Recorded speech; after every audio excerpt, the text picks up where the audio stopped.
menekam. Oke, tapi kemudian yang jadi pertanyaan adalah sebelumnya sempat dikatakan bahwa pintunya tertutup, sekarang dikatakan pintunya terbuka, tapi tidak semuanya.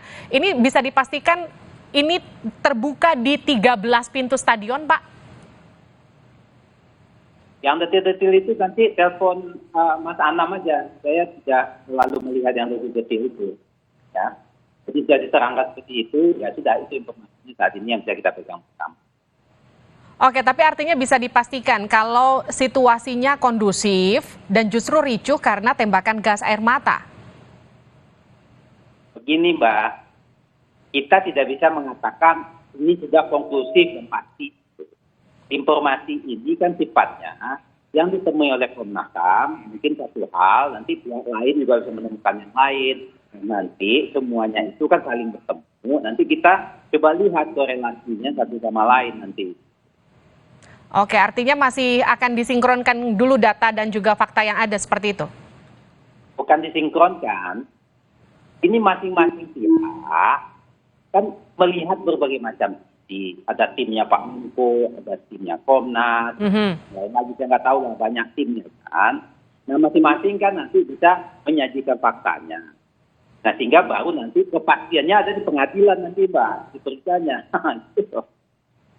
Baik, saya ke dokter. Dok, sampai saat ini apakah kemudian korban yang masih mengalami mata merah sampai masalah pernafasan, artinya bisa menyimpulkan bahwa tembakan gas air mata ini bisa menyebabkan masalah di pernafasan dalam waktu jangka panjang? Kalau jangka panjang ini kan sifatnya akut ya, jadi ini zat iritan yang akut. Biasanya juga resolve-nya juga cepat, jadi jarang menimbulkan jangka panjang, kecuali kalau ada kerusakan di parunya, di parenkim parunya, misalnya atau di kerusakan yang, jadi kalau dia sembuh nanti dia menimbulkan bekas, itu yang jadi masalah. Baik, Dok, kalau misalnya kita mengkorelasikan dengan korban terakhir yang baru saja meninggal dunia kemarin, ini kan meninggal karena memang ada di masalah pernafasan setelah menjalani perawatan selama 10 hari. Apakah ini juga akibat efek fatal dampak dari gas air mata? Kita nggak bisa bilang itu karena yang terjadi pada pasien-pasien itu juga ada trauma, terutama pada trauma pada dada. Kalau trauma pada dada atau kemudian masuk ke dalam jadi kontusio pada paru atau jejas atau trauma pada paru juga bisa menimbulkan hal seperti itu tadi. Jadi dia menimbulkan peradangan pada paru yang kemudian menjadi fatal. Okay. Bukan hanya semata-mata dari gas air mata saja. Baik, Dok, kalau misalnya kita terpapar gas air mata, itu kan biasanya mata kita merah. Ini juga terjadi pada korban yang berada di Kanjuruhan. Matanya bahkan merah sampai 10 hari lebih pasca tragedi. Mereka punya juga masalah pernafasan. Tapi yang jadi pertanyaan saya, seberapa berbahaya sih, Dok, gas air mata itu untuk pernafasan? Ya,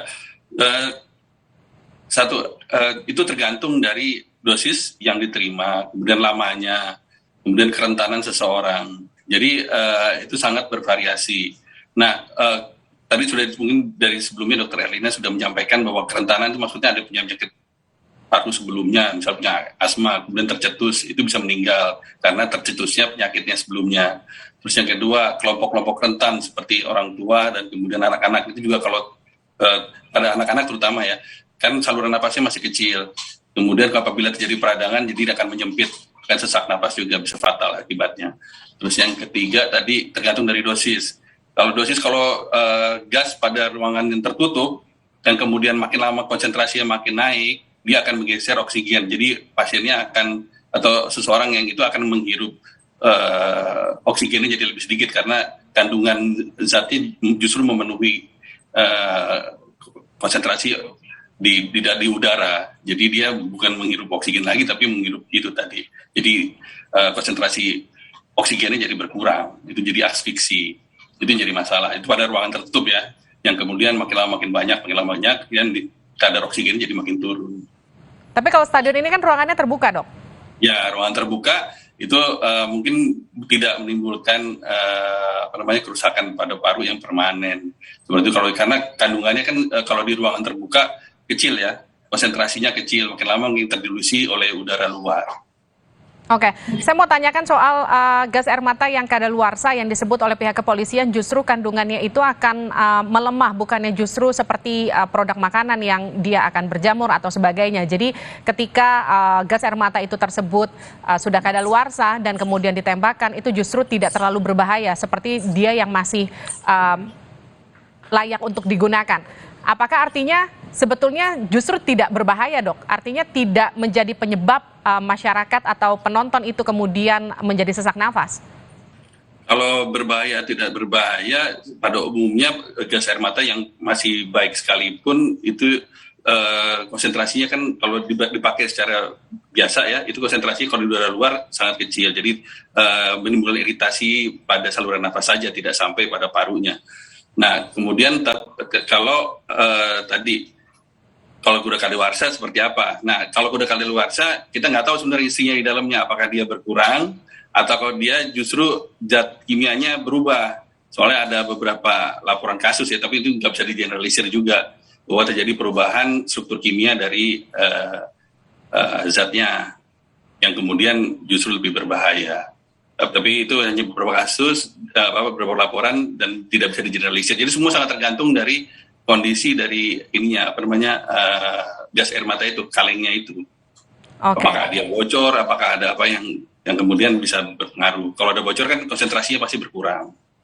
Oke, saya ke Pak Amir dulu. Pak Amir, kabarnya Komnas HAM juga melakukan uji lab terhadap gas air mata yang kemudian dilakukan di Kanjuruhan. Ini hasilnya keluar kapan, Pak Amir, kira-kira?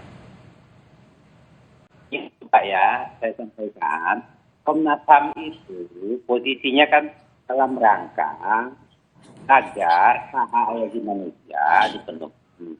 Ya, maka dari itu fokus Komnas HAM adalah bagaimana tanggung jawab negara atau pemerintah bisa dijalankan agar hak asasi manusia terpenuhi. Nah, misalnya begini sekarang ya, soal detail-detail tadi itu bagian dari itu saja. Misalnya gini, soal pidana, tanggung jawabnya siapa? Komnas pasti membawa penyidik nanti mesti berjalan secara fair sehingga jelas. Yang kedua, pemenuhan hak korban.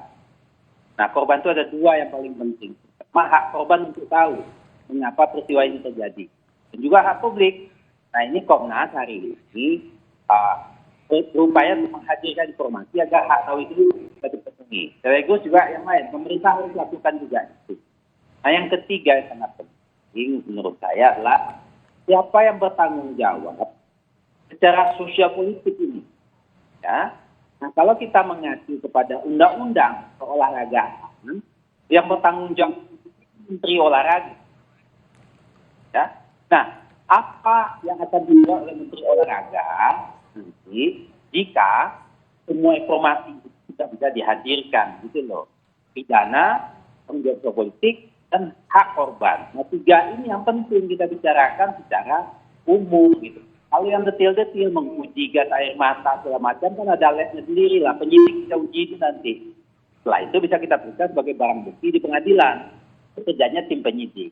Nah, hasil Komnas HAM bisa menjadi informasi tambahan untuk penyidik atau menjadi bagian dari mengungkap fairness atau keterbukaan, transparansi dari penyidikan peristiwa ini. Ya kan? Nah, yang paling penting kita tanya hari ini adalah Menteri Olahraga. Mengapa ini terjadi? Baik. Saya ke dokter kembali, Dok. Kalau misalnya mereka sekarang sudah lebih dari 10 hari masih mengalami sesak akibat gas air mata, ini apa yang harus mereka lakukan, Dok? Bisa periksa ke dokter lagi, kemudian biasanya sih itu berlangsung sekitar berapa minggu ya, 2-3 minggu. Itu biasanya resolve sendiri dengan keluarnya, itu kan bentuknya gas, kemudian nanti terdilusi, itu biasanya nanti akan resolve sendiri. 2-3 minggu itu waktu yang masih tergolong normal ya, Dok, untuk penyembuhan efek gas air mata? Kalau kita bicara tentang akut, kalau akut itu sekitar 2 minggu, subakut sekitar 3 minggu. Nah, jadi dia mungkin akan range 10 sampai dengan 3 minggu. Karena kejadiannya kan akut ini. Sampai butuhkah oksigen tambahan seperti itu? Kalau dia sampai terjadi kerusakan di paru, ya butuh oksigen. Nah, bicara soal kerusakan paru akibat gas air mata, Dok, ini bisa menyebabkan kerusakan paru secara permanen, Dok? Tergantung dari dosis. Jadi tadi kalau dosisnya tinggi sekali, dia bisa nyampe ke parunya, bisa rusak.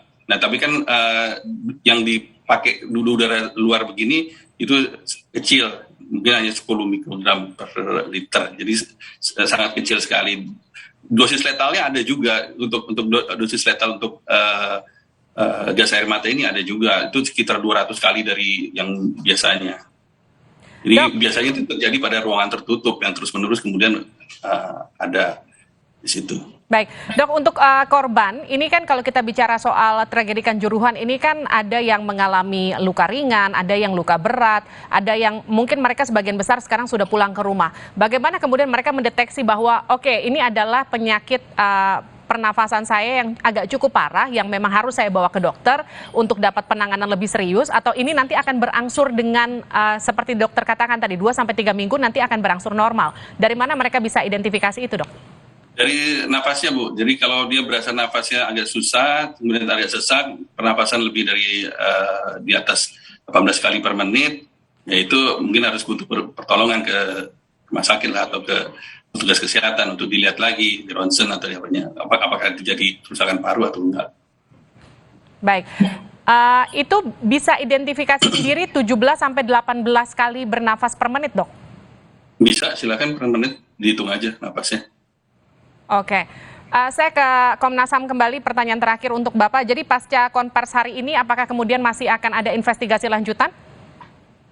Ya, pasti akan berkembang, Pak. Saya mau mengingatkan sampai pasti hak seluruh keluarga korban, baik yang meninggal maupun yang sekarang butuh perawatan, itu harus dipenuhi oleh pemerintah. Apakah pemerintah Kota Malang, atau pemerintah Provinsi Jawa Timur, atau Kementerian Kesehatan. Jangan sampai ada tidak tangani gitu. Nah, ini yang penting hari ini. Selain itu juga saya ingin sampaikan bahwa penyidikannya juga, ya, penyidikan pidananya, ya jangan hanya terbatas pada yang di lapangan, ya, yang paling bertanggung jawab atas peristiwa ini siapa sih sesungguhnya. Nah, makanya itu tadi saya sampaikan, Menteri Olahraga harus ditanya nanti, ya, supaya apa? Supaya kita tahu manajemen keolahragaan ini betul-betul jalan dengan baik gitu, nggak dibiarkan aja gitu kan. Karena saya tahu juga di stadion kita kurang terumum. Gitu, kan? Nah, jadi ini peristiwa ini jangan sampai berlalu begitu saja. Ini yang menjadi pelajaran berbeda. Saya sangat sedih dan berduka, 132 orang korban. Ya. Nah, ini harus ada yang bertanggung jawab secara politik dan juga secara Oke. agar peristiwa ini tidak terulang begini. Karena masyarakat kita sangat sepak bola. Baik. Jadi ini mesti pelajaran sama. Oke, artinya ini harus jadi momentum pembenahan secara menyeluruh, baik itu dari Kemenpora, dari PSSI, dan juga dari segala lini untuk kemudian mengevaluasi bersama agar kejadian serupa tidak terulang, sambil kita menyelidiki lebih dalam lagi seperti apa penyebabnya, dan juga para korban juga diproses untuk segera sembuh nanti ke depannya. Terima kasih telah bergabung bersama kami Wakil Ketua Komnas HAM Amiruddin Al Rahab. Terima kasih juga Dr. Erlang Samudro di Sapa Indonesia Malam. Saudara, usai